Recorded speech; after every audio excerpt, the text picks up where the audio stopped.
ఒకటి. ఏ ప్రాంతాల మధ్య రైల్వే లైన్లు నిర్మిస్తున్నప్పుడు 5000 సంవత్సరాల నాటి రాళ్లు బయటపడ్డాయి? జవాబు: 1. కరాచీ మైనస్ లాహోర్. వివరణ: కరాచీ నుండి లాహోర్ వరకు రైల్వే మార్గాన్ని నిర్మిస్తున్నప్పుడు ఇంజనీర్లు పురాతనమైన కాలిన ఇటుకలను, రాళ్లను కనుగొన్నారు. ఈ ఇటుకలు సుమారు 5000 సంవత్సరాల నాటి సింధు నాగరికతకు చెందిన పట్టణాల నిర్మాణానికి ఉపయోగించినట్లుగా గుర్తించారు. ఆ తరువాతే హరప్పా మరియు మొహంజోదారో పట్టణాల గురించి పరిశోధనలు ఊపందుకున్నాయి. 2. కరాచీ లాహోర్ రైల్వే మార్గాన్ని ఏ సంవత్సరంలో నిర్మించారు? జవాబు: 4. 1870. వివరణ: కరాచీ నుండి లాహోర్ వరకు రైల్వే లైన్ నిర్మాణ పనులు 1856లో ప్రారంభమై 1870లో పూర్తయ్యాయి. ఈ నిర్మాణ సమయంలోనే హరప్పా ప్రాంతం నుండి ఇటుకలను వాడుకున్నారు. 19వ శతాబ్దం వరకు భారతదేశ చరిత్ర, నాగరికత దేనితో ప్రారంభమైందని భావించేవారు? జవాబు: 2. వేద నాగరికత. వివరణ: సింధు నాగరికత లేదా హరప్పా నాగరికత గురించి తెలుసుకునే ముందు, అంటే 1920లకు పూర్వం భారతదేశ చరిత్ర మరియు నాగరికత సుమారు 1500 BCE నాటి వేద నాగరికత లేదా ఆర్య నాగరికతతో ప్రారంభమైందని చరిత్రకారులు భావించేవారు. 4. 1920లో హరప్పా, మొహంజోదారో ప్రాంతాల్లో జరిపిన తవ్వకాల వల్ల మన దేశ చరిత్ర ఎన్ని వేల సంవత్సరాల కిందట ప్రారంభమైనట్లు తెలుస్తోంది? జవాబు: 4. 5000. వివరణ: 1920లలో పురావస్తు శాస్త్రవేత్తలు జరిపిన తవ్వకాలలో బయల్పడిన సింధు నాగరికత యొక్క కాలం సుమారు 5000 సంవత్సరాల క్రీపు 3,000–2500 కిందటిదని నిర్ధారించారు. ఈ కనుగోలు భారతదేశ చరిత్రను వేద నాగరికత కాలం కంటే 1000 సంవత్సరాల కంటే పాతదని నిరూపించింది. 5. భారతదేశంలో మొదటి నాగరికత. జవాబు: 1. సింధు నాగరికత. వివరణ: చారిత్రక ఆధారాల ప్రకారం భారతదేశంలో మొట్టమొదటిగా పట్టణీకరణ చెందిన, అభివృద్ధి చెందిన నాగరికత సింధు నాగరికత, ఇండస్ వ్యాలీ సివిలైజేషన్. దీనినే హరప్పా నాగరికత అని కూడా పిలుస్తారు. వేద నాగరికత దీని తర్వాత కాలానికి చెందింది. దారో ప్రాంతాల్లో తవ్వకాలు జరిగిన సంవత్సరం? జవాబు: 2. 1920. వివరణ: సింధు నాగరికతకు సంబంధించిన ప్రధాన తవ్వకాలు మరియు పరిశోధనలు 1920ల ప్రారంభంలో, ముఖ్యంగా 1921లో హరప్పాలో మరియు 1922లో మొహంజోదారోలో జరిగాయి. ఈ తవ్వకాలను ఆధునిక పద్ధతిలో నిర్వహించిన సంవత్సరాన్ని సాధారణంగా 1920గా సూచిస్తారు. 7. సింధు నాగరికతకు సంబంధించి మొదటి తవ్వకాలు జరిపిన ప్రాంతం. జవాబు: 1. హరప్పా. వివరణ: సింధు నాగరికతకు సంబంధించిన మొదటి తవ్వకాలు మరియు దాని గుర్తింపునకు దారితీసిన పరిశోధనలు హరప్పా వద్ద జరిగాయి. 1921లో దయారాం సహనీ హరప్పా వద్ద తవ్వకాలు జరిపారు. 1922లో మొహంజోదారో వద్ద ఆర్.డి. బెనర్జీ తవ్వకాలు జరిపారు. ఈ నాగరికతకు హరప్పా నాగరికత అని పేరు రావడానికి కారణం మొదటగా కనుగొనబడిన ప్రాంతం హరప్పానే కావడం. 8. సింధు నాగరికత ఏ నది ఒడ్డున వెలసింది? జవాబు: 1. సింధు, ఘగ్గర్, హక్రా. వివరణ: సింధు నాగరికత ప్రధానంగా సింధు నది, ఇండస్ రివర్ మరియు దాని ఉపనదుల పరివాహక ప్రాంతంలో కేంద్రీకృతమై ఉంది. అయితే ఈ నాగరికతకు చెందిన అనేక ముఖ్య ప్రాంతాలు, ముఖ్యంగా భారతదేశంలో కనుగొనబడిన ప్రాంతాలు అంతరించిపోయిన ఘగ్గర్ మరియు హక్రా నదీ మార్గాల వెంట వెలసాయి. అందువల్ల ఈ 3 నదులు సింధు నాగరికత వ్యాప్తికి కీలకమైనవి. 9. సింధు నాగరికత కాలం. జవాబు: 1. క్రీపు 2500–1700. వివరణ: రేడియోకార్బన్ డేటింగ్ మరియు ఇతర పురావస్తు ఆధారాల ప్రకారం సింధు నాగరికత యొక్క పరిపక్వ దశ మెచ్యూర్ హరప్పన్ ఫేస్ కాలం సాధారణంగా క్రీపు 2500 లేదా 2600 నుండి క్రీపు 1700 లేదా 1900 వరకు ఉన్నట్లుగా భావిస్తారు. క్రీపు 1500 నుండి 600 అనేది తరువాతి వేద నాగరికత కాలానికి చెందింది. సింధు నాగరికత అవశేషాలు ఎన్ని ప్రాంతాల్లో లభించాయి? జవాబు 4. 1500. వివరణ: సింధు నాగరికతకు సంబంధించిన అవశేషాలు సుమారు 1500 కంటే ఎక్కువ ప్రాంతాల్లో, ముఖ్యంగా భారతదేశం, పాకిస్తాన్ మరియు ఆఫ్ఘనిస్తాన్లలో లభించాయి. తవ్వకాలు కొనసాగుతున్న కొద్దీ ఈ సంఖ్య పెరుగుతూనే ఉంది. 11. సింధు నాగరికత అవశేషాలు లభించిన ప్రాంతం. జవాబు 4. పైవన్నీ. వివరణ: సింధు నాగరికత భారతదేశం, పాకిస్తాన్ మరియు ఆఫ్ఘనిస్తాన్లోని కొంత భాగం వరకు విస్తరించింది. పాకిస్తాన్ హరప్పా, మొహంజోదారో, చన్హుదారో వంటి ప్రధాన నగరాలు. భారత్ లోథాల్, కాలీబంగన్, ధోలవీరా, రాఖీగఢి వంటి ముఖ్య ప్రాంతాలు. ఆఫ్ఘనిస్తాన్ షోర్తుగై వంటి ప్రాంతాల్లో కూడా సింధు నాగరికతకు సంబంధించిన ఆనవాళ్లు దొరికాయి. 12. సింధు నాగరికతకు సంబంధించి సరైనది ఏది? జవాబు 4. పైవన్నీ. వివరణ: సింధు నాగరికత ఒక అత్యంత అభివృద్ధి చెందిన పట్టణ నాగరికతగా గుర్తించబడింది. 1. పట్టణ ప్రణాళిక. నగరాలు గ్రిడ్ నమూనాలో గ్రిడ్ ప్యాటర్న్ నిర్మించబడ్డాయి. వీధులు సరళంగా ఇటుకలతో నిర్మించబడిన గృహాలు ఉన్నాయి. 2. మురుగునీటి పారుదల వ్యవస్థ. భూగర్భ మురుగునీటి పారుదల వ్యవస్థను కలిగి ఉన్న తొలి నాగరికతలలో ఇది ఒకటి. వీధుల వెంట కప్పి ఉంచిన కాలువలు ఉండేవి. 3. ప్రతి ఇంటికి బావి, స్నానాలగది. మొహంజోదారో వంటి నగరాల్లో దాదాపు ప్రతి ఇంటిలోనూ స్నానాలగది మరియు బావి ఉన్నట్లు ఆధారాలు లభించాయి. 13. మహాస్నానవాటిక ఏ ప్రాంతంలో ఉంది?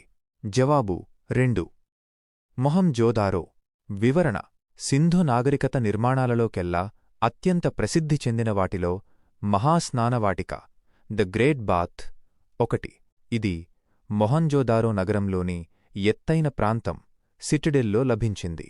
ఈ స్నానవాటికను ప్రత్యేక మతపరమైన లేదా సామూహిక కార్యక్రమాల కోసం ఉపయోగించి ఉండవచ్చని భావిస్తున్నారు. 14. 6 ధాన్యాగారాలు, కార్మికుల నివాస భవనాలు ఉన్న ప్రాంతాన్ని గుర్తించండి. జవాబు 1. హరప్పా. వివరణ: హరప్పా నగరంలో రవినది ఒడ్డున ఎగువ ప్రాంతానికి దగ్గరగా వరుసగా 6 ధాన్యాగారాలు, గ్రానరీస్ మరియు కార్మికుల కోసం చిన్న నివాస భవనాలు, వర్కర్స్ క్వార్టర్స్ యొక్క అవశేషాలు కనుగొనబడ్డాయి. మొహంజోదారోలో కూడా ఒక పెద్ద ధాన్యాగారం లేదా పెద్ద భవనం కనుగొనబడినప్పటికీ వరుసగా ఉన్న 6 చిన్న ధాన్యాగారాలు మరియు కార్మికుల నివాసాలు హరప్పా యొక్క ప్రత్యేక లక్షణాలు. అతిపెద్ద నౌకాశ్రయం గుర్తించిన ప్రాంతం. జవాబు 2. లోథాల్. వివరణ: లోథాల్ గుజరాత్లో భోగవా నది ఒడ్డున ఉంది. ఇది సింధు నాగరికతకు చెందిన అతి ముఖ్యమైన కేంద్రాలలో ఒకటి మరియు ఇక్కడ కృత్రిమంగా నిర్మించిన అతిపెద్ద నౌకాశ్రయం డాక్యార్డ్ యొక్క అవశేషాలు కనుగొనబడ్డాయి. ఇది సింధు ప్రజల విదేశీ మరియు తీర వాణిజ్యానికి ప్రధాన కేంద్రంగా ఉండేది. 16. సింధు ప్రజల గృహాలకు సంబంధించి సరైనది ఏది? జవాబు 4. పైవన్నీ సరైనవి. వివరణ: సింధు నాగరికత గృహ నిర్మాణంలో ఈ కింది లక్షణాలు కనిపిస్తాయి. 1. ఇటుకల నిర్మాణం. భవనాల నిర్మాణానికి కాల్చిన ఇటుకలను బేక్డ్ బ్రిక్స్ ఉపయోగించారు. ఇది వాటిని మరింత దృఢంగా ఉంచింది. 2. బహుళ అంతస్తుల భవనాలు. అనేక ప్రాంతాలలో, ముఖ్యంగా మొహంజోదారోలో 2 అంతస్తుల భవనాలు ఉన్నట్లు ఆధారాలు లభించాయి.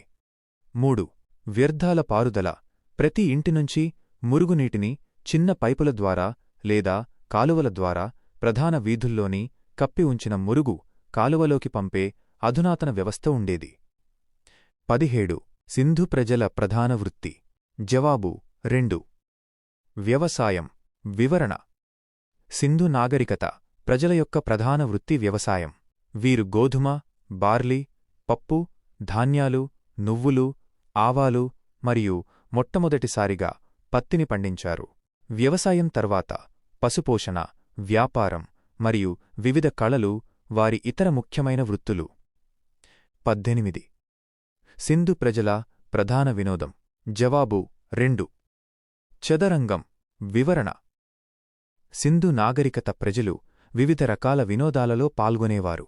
ముఖ్యంగా చదరంగం, చెస్ వంటి బోర్డు ఆటలకు సంబంధించిన పావులు లోథాల్ వంటి ప్రాంతాల్లో లభించాయి. వీరి ఇతర వినోదాలలో జూదం, వేట, చేపలు పట్టడం మరియు నాట్యం మొహంజోదారోలో లభించిన కాంస్య నర్తకి విగ్రహం ఉండేవి. 19. పశుపతి మహాదేవుని ముద్రిక లభించిన ప్రాంతం. జవాబు 3.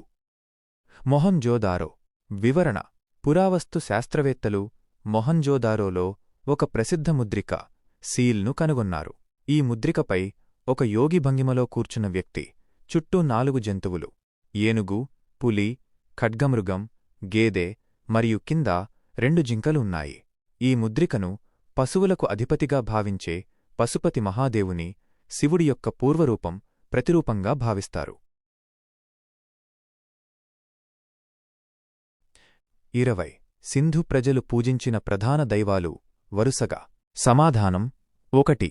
అమ్మతల్లి, పశుపతి. వివరణ: అమ్మతల్లి, మదర్ గాడెస్. సింధు నాగరికత ప్రజలు అమ్మతల్లిని లేదా మాతృదేవతను ప్రధానంగా పూజించారు. దీనికి గుర్తుగా అనేక మట్టి విగ్రహాలు, టెరకోటా ఫిగరిన్స్ లభించాయి. పశుపతి. పశుపతి ఒక పురుష దైవం. పశుపతి జంతువులకు ప్రభువుని కూడా పూజించారు. మోహన్ జోదారోలో లభించిన ఒక ముద్ర సీల్పై యోగా భంగిమలో కూర్చున్న చుట్టూ జంతువులు ఏనుగు, పులి, ఖడ్గమృగం, గేదె మరియు 2 జింకలు ఉన్న ఒక దైవం బొమ్మ ఉంది. ఈ దైవాన్ని శివుడికి పూర్వరూపంగా భావిస్తారు. 21. సింధు ప్రజల లిపి. సమాధానం: 4. బొమ్మల లిపి. వివరణ: సింధు నాగరికత ప్రజలు ఉపయోగించిన లిపిని సాధారణంగా బొమ్మల లిపి, పిక్టోగ్రాఫిక్ స్క్రిప్ట్ లేదా భావచిత్ర లిపి, ఐడియోగ్రాఫిక్ స్క్రిప్ట్ అని అంటారు. ఈ లిపిలో సుమారు 400 నుండి 600 గుర్తులు ఉన్నాయి. దీనిని కుడి నుండి ఎడమకు మరియు ఎడమ నుండి కుడికి వ్రాసేవారు. దీనిని బౌస్ట్రోఫిడాన్ శైలి అని అంటారు. ఈ లిపిని ఇప్పటివరకు ఎవరూ పూర్తిగా అర్థం చేసుకోలేకపోయారు. అన్డిసైఫర్డ్. 22. సింధు ప్రజలు పూజించిన వృక్షాలు. సమాధానం: 4. రావి, మర్రి. వివరణ: సింధు ప్రజలు ప్రకృతి ఆరాధకులు. వారు రావి చెట్టు, పీపల్ ట్రీ మరియు మర్రి చెట్టు, బన్యన్ ట్రీ వంటి చెట్లను పవిత్రమైనవిగా భావించి పూజించారు. అనేక ముద్రలపై రావి ఆకులు లేదా చెట్ల చిత్రాలు కనిపిస్తాయి. 23. సింధు ప్రజల తూనికలు, కొలతలను అనుసరించిన ఇతర దేశస్థులు. సమాధానం: 4. 1, 2 పర్షియా, మధ్య ఆసియా. వివరణ: సింధు ప్రజలు అనుసరించిన 16 యొక్క గుణిజాలలో ఉన్న ప్రామాణిక తూనికలు మరియు కొలతలను వారితో వాణిజ్య సంబంధాలు ఉన్న పర్షియా, ఇరాన్ మరియు మధ్య ఆసియా, సెంట్రల్ ఏషియా దేశస్థులు కూడా ఉపయోగించారు. సింధు ప్రజల యొక్క వ్యాపార సంబంధాలు ఈ ప్రాంతాలతో ఉండేవి. 24. మెసపటోమియాకు సంబంధించి సరైనవి. సమాధానం: 4. పైవన్నీ. వివరణ: 1. ప్రపంచంలో మొదటి నాగరికత మెసపటోమియా, నేటి ఇరాక్ నాగరికతను ప్రపంచంలోనే మొట్టమొదటి నాగరికతలలో ఒకటిగా పరిగణిస్తారు. సుమేరియన్లు ఇక్కడ నివసించిన మొట్టమొదటి ప్రజలు. 2. సహజ అవరోధాలు లేవు. సింధు నాగరికతకు పర్వతాలు, అరణ్యాలు వంటి సహజ రక్షణలు ఉన్నప్పటికీ టైగ్రిస్ మరియు యూఫ్రటీస్ నదుల మధ్య ఉన్న మెసపటోమియా ప్రాంతంలో అటువంటి సహజ అవరోధాలు, న్యాచురల్ బ్యారియర్స్ తక్కువగా ఉండేవి. 3. మెసపటోమియా ప్రజల లిపి క్యూనిఫామ్. మెసపటోమియా ప్రజలు, ముఖ్యంగా సుమేరియన్లు, క్యూనైఫామ్ అనే లిపిని ఉపయోగించారు. ఇది ప్రపంచంలోనే మొట్టమొదటి వ్రాత రూపాలలో ఒకటిగా పరిగణించబడుతుంది. కాబట్టి ఇచ్చిన 3 వాక్యాలు సరైనవి. 25. ఈజిప్ట్ నాగరికతకు సంబంధించి సరైనది. సమాధానం: 4. పైవన్నీ. వివరణ: 1. ప్రపంచంలో రెండో నాగరికత మెసపటోమియా నాగరికత తరువాత అభివృద్ధి చెందిన గొప్ప నాగరికతలలో ఈజిప్ట్ ఒకటి. దీనిని ప్రపంచంలో రెండవ పురాతన నాగరికతగా పరిగణిస్తారు. 2. ఫారోలు అనే రాజులు పరిపాలించారు.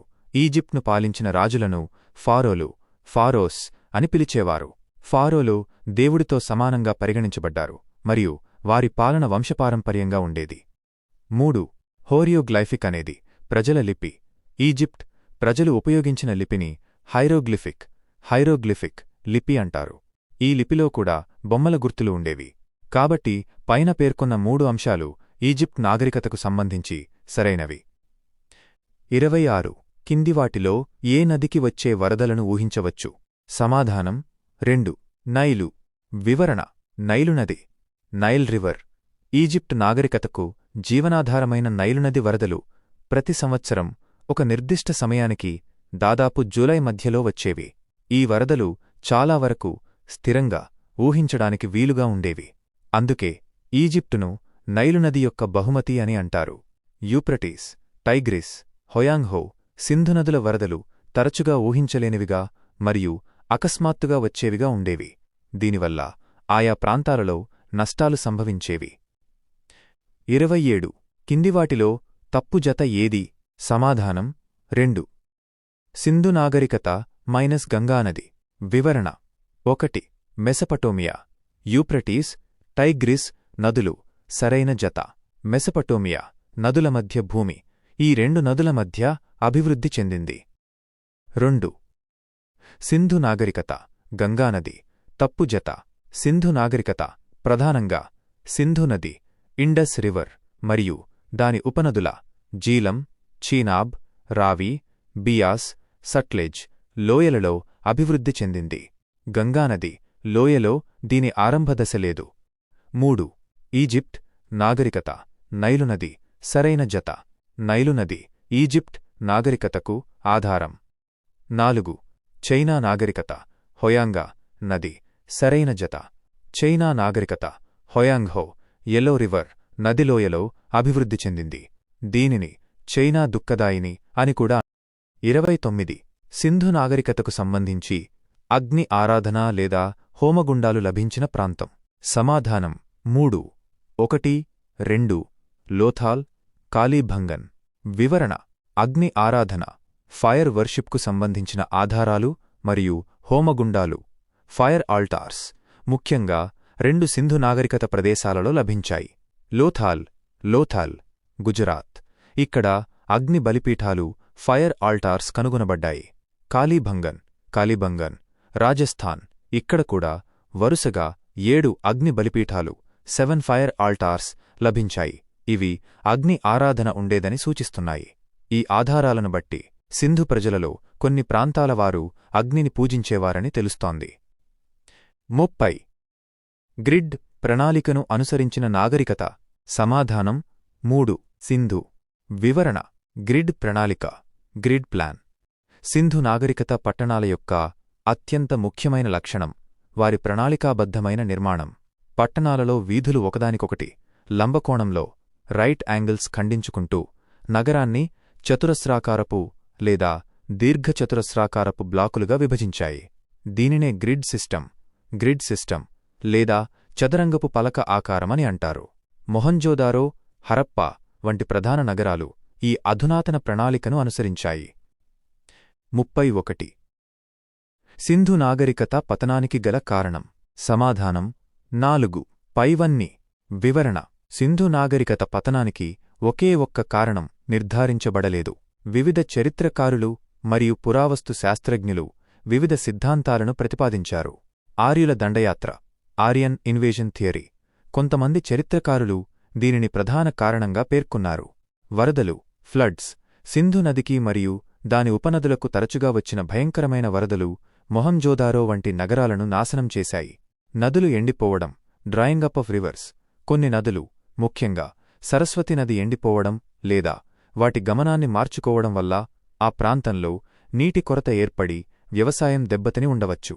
వాతావరణ మార్పులు క్లైమేట్ చేంజ్ దీర్ఘకాలిక కరువు లేదా వర్షపాతం తగ్గడం కూడా ఒక కారణంగా భావిస్తారు.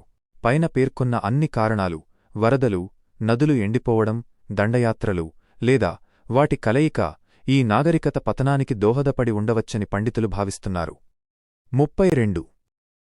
ఆర్యుల దండయాత్ర సిద్ధాంతాన్ని అంగీకరించని చరిత్రకారుడు. సమాధానం 3. ఫెంకా.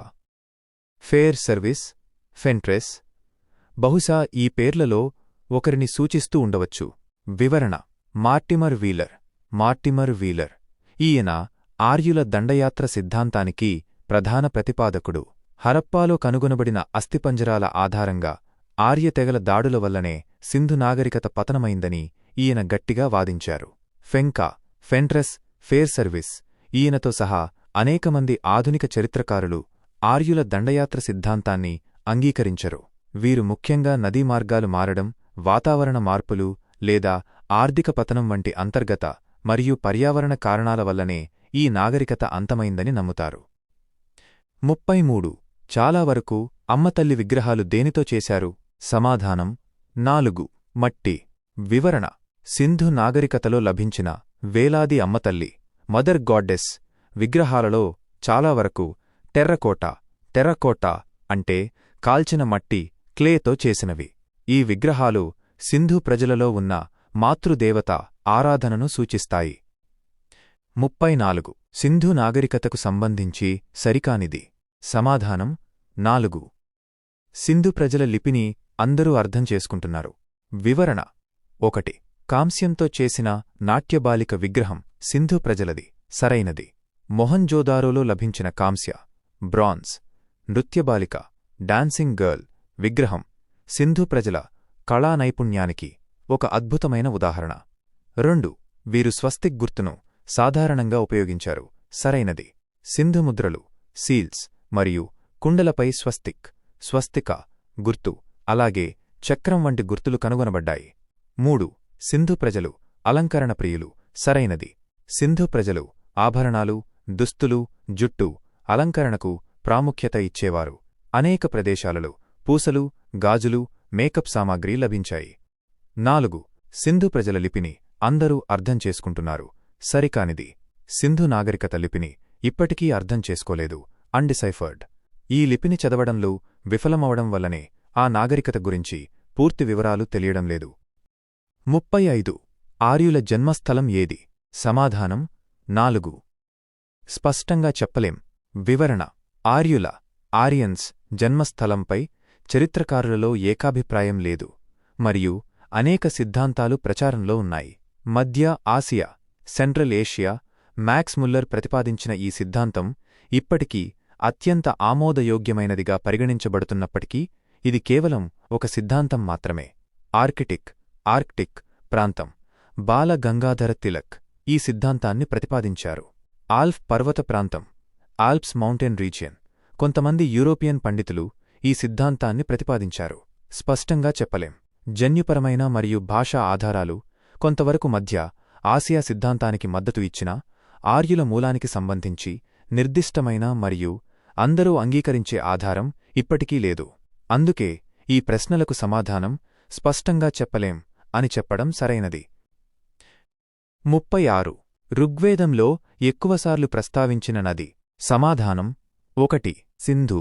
వివరణ: సింధు నది, ఇండస్ రివర్ ఋగ్వేదంలో అత్యంత ముఖ్యమైన నదిగా మరియు ఎక్కువసార్లు ప్రస్తావించబడిన నదిగా సింధు నది ఉంది. ఈ నదిని ఆర్థిక మరియు భౌగోళిక ప్రాముఖ్యత కలిగినదిగా ఋగ్వేదంలో వర్ణించారు.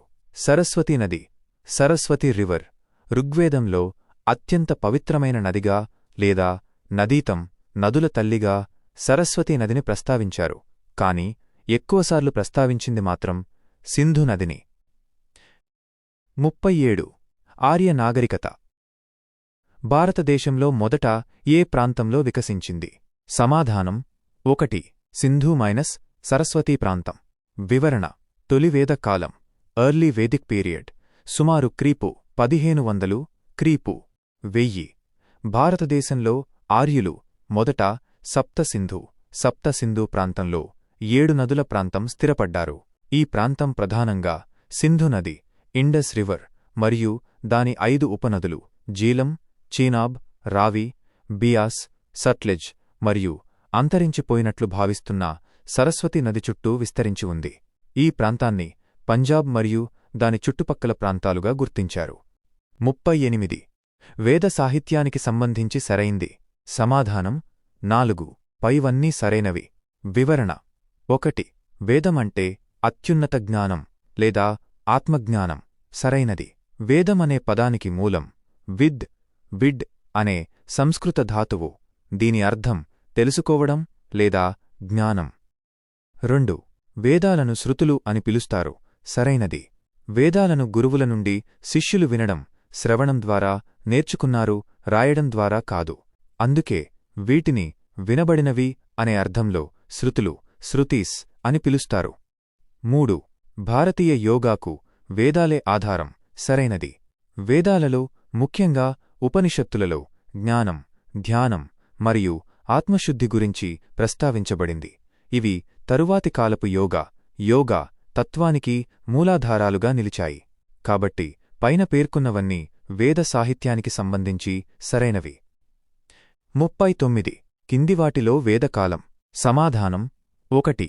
క్రీపు 1500 నుండి 600. వివరణ: భారతదేశ చరిత్రలో వేదాల రచన మరియు ఆర్య నాగరికత అభివృద్ధి చెందిన కాలాన్ని వేదకాలం అని అంటారు. దీనిని 2 భాగాలుగా విభజించారు. తొలి వేదకాలం ఋగ్వేదకాలం, ఎర్లీ వేదిక్ పీరియడ్, క్రీపు 1500, క్రీపు 1000. మలి వేదకాలం లేటర్ వేదిక్ పీరియడ్, క్రీపు 1000, క్రీపు 600. ఈ రెండూ కలిపి దాదాపు క్రీపు 1500 నుండి క్రీపు 600 వరకు ఉన్న కాలాన్ని వేదకాలంగా పరిగణించవచ్చు. 40. వేదకాలానికే మరలా వెళ్లాలి అని పిలుపునిచ్చినవారు. సమాధానం 2. స్వామీ దయానంద సరస్వతి. వివరణ: స్వామీ దయానంద సరస్వతి, స్వామీ దయానంద సరస్వతి. ఈయన 1875లో ఆర్య సమాజ్ను స్థాపించారు. హిందూ ధర్మంలోని దురాచారాలను ఖండించి కేవలం వేదాల యొక్క మూల సిద్ధాంతాలకే తిరిగి వెళ్లాలని, వేదాల వైపు మరలండి, గో బ్యాక్ టు వేదాస్ అనే నినాదాన్ని ఇచ్చారు. 41. కిందివాటిలో సరైన జత ఏది? సమాధానం 4. పైవన్నీ. వివరణ: 1. ఋగ్వేదం, ప్రార్థనలు, శ్లోకాల సముదాయం. సరైన జత. ఋగ్వేదం, రిగ్వేద, అత్యంత పురాతన వేదం. ఇందులో దేవతలను స్తుతిస్తూ రాసిన ప్రార్థనలు, హిమ్స్, మంత్రాస్ ఉంటాయి. 2. యజుర్వేదం, యజ్ఞయాగాది క్రతువుల గురించి తెలుపుతుంది. సరైన జత. యజుర్వేదం, యజుర్వేద, యజ్ఞాలు, యజ్ఞాస్ మరియు వాటిని నిర్వహించేటప్పుడు పాటించాల్సిన నియమాలు, మంత్రాల గురించి వివరిస్తుంది. 3. సామవేదం, సంగీతానికి సంబంధించినది. సరైన జత. సామవేదం, సామవేద అనేది ఋగ్వేదంలోని శ్లోకాలను పాడే పద్ధతులు, మెలోడీస్ లేదా సంగీత రూపంలో కూర్చున్నది. అందుకే దీన్ని భారతీయ సంగీతానికి మూలమని అంటారు. ఈ 3 జతలు వేదాల యొక్క ప్రధానాంశాలను సరిగ్గా వివరిస్తున్నాయి. 42. వేదాల్లోని శ్లోకాలు, క్రతువులు, తత్వాలను గద్యరూపంలో వివరించేది. సమాధానం 2. బ్రాహ్మణాలు. వివరణ: బ్రాహ్మణాలు, బ్రాహ్మణాస్.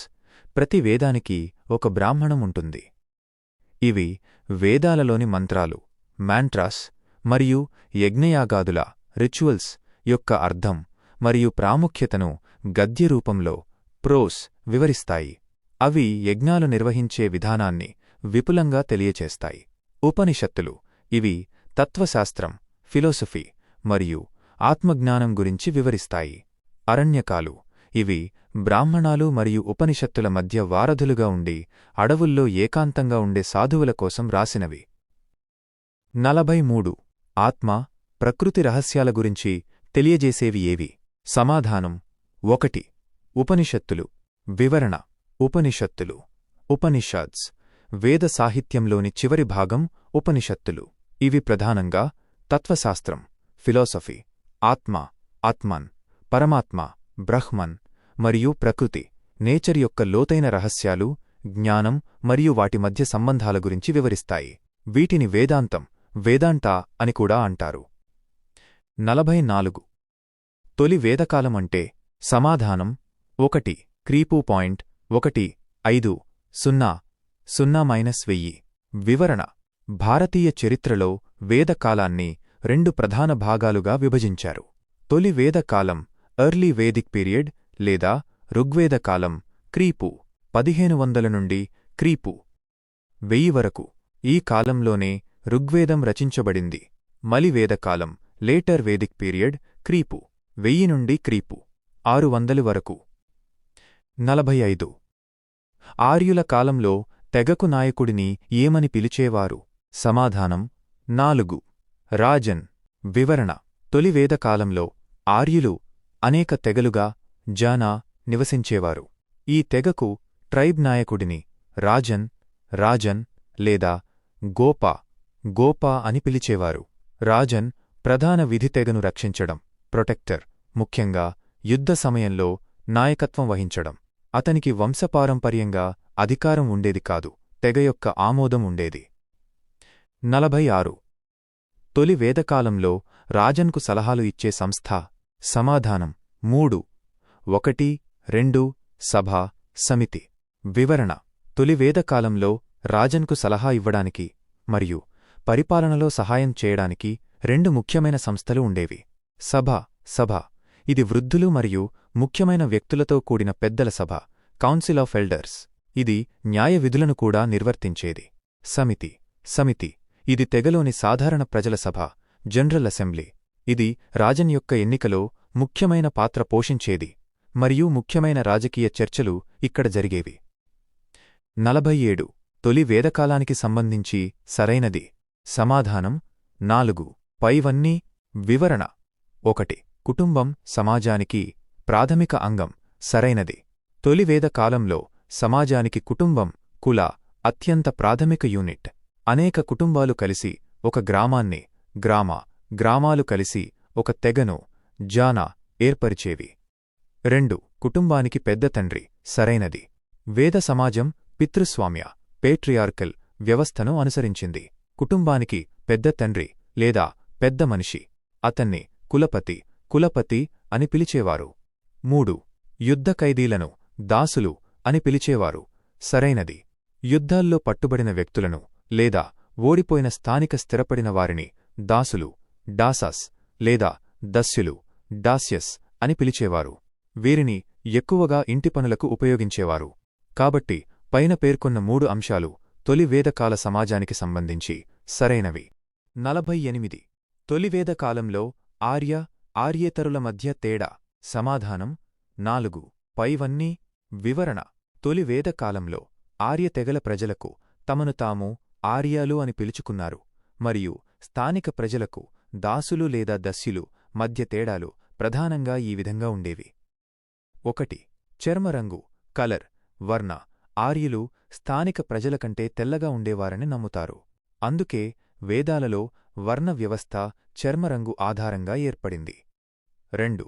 సంస్కృతి, కల్చర్. ఆర్యులు వేద సంస్కృతిని, యజ్ఞాలను పాటించేవారు. స్థానికుల సంస్కృతి వేరుగా ఉండేది. 3. భాష, లాంగ్వేజ్. ఆర్యులు సంస్కృతం, సాంస్క్రిట్ మాట్లాడేవారు. స్థానికులు వేరే భాషలు మాట్లాడేవారు.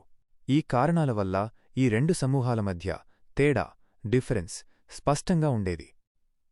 49. తొలి వేదకాలంలో ఆర్యుల ప్రధాన వృత్తి. సమాధానం 2. పశుపోషణ. వివరణ. తొలి వేదకాలంలో ఆర్యులు ప్రధానంగా పాక్షిక సంచార జీవనం, నోమాడిక్ లైఫ్ గడిపారు. వారి ఆర్థిక వ్యవస్థ ప్రధానంగా పశువుల పెంపకం, పాస్టోరలిజం చుట్టూ తిరిగేది. గోవులు, కౌస్ అత్యంత ముఖ్యమైన సంపదగా మరియు ఆర్థిక యూనిట్గా పరిగణించబడ్డాయి. తరచుగా జరిగే యుద్ధాలు కూడా గోవుల కోసమే జరిగేవి. ఈ కాలంలో వ్యవసాయం, అగ్రికల్చర్ ఉపవృత్తిగా ఉండేది. 50. తొలివేద కాలంలో గోవులు ఎక్కువగా లభించే ప్రాంతం. సమాధానం 1. అరణ్యాలు. వివరణ. తొలివేద కాలంలో గోవులు, కౌస్ సంపదకు చిహ్నంగా ఉండేవి.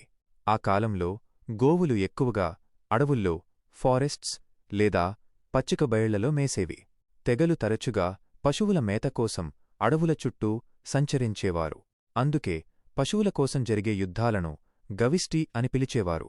దీని అర్థం గోవుల కోసం వెతకడం, సర్చింగ్ ఫార్ కౌస్. 51. తొలి వేదకాలంలో ధాన్యాన్ని ఏమని పిలిచేవారు? సమాధానం 3. యవ. వివరణ. తొలి వేదకాలంలో ఆర్యులకు వ్యవసాయం గురించి పూర్తిగా తెలుసు. ఈ కాలంలో వారు ప్రధానంగా పండించిన ధాన్యం బార్లీని వేదాలలో యవ అని పిలిచేవారు. వరి, వ్రీహి మరియు గోధుమ వంటి ధాన్యాల గురించి మలివేద కాలంలో, లేటర్ వేదిక్ పీరియడ్ మాత్రమే ఎక్కువగా ప్రస్తావన వచ్చింది. 52. తొలి వేదకాలంలో వడ్రంగిని ఏమని పిలిచేవారు? సమాధానం 2. తక్షన్. వివరణ: తొలి వేద కాలంలో వడ్రంగి, కార్పెంటర్ని తక్షన్ అని పిలిచేవారు. రథాలు, బండ్లు మరియు ఇతర చెక్క పనిముట్లు తయారు చేయడంలో వీరు ముఖ్యమైన పాత్ర పోషించేవారు. కమ్మరి, లోహార మరియు కుమ్మరి, కులాల వంటి వృత్తుల గురించి కూడా ఈ కాలంలో ప్రస్తావన ఉంది.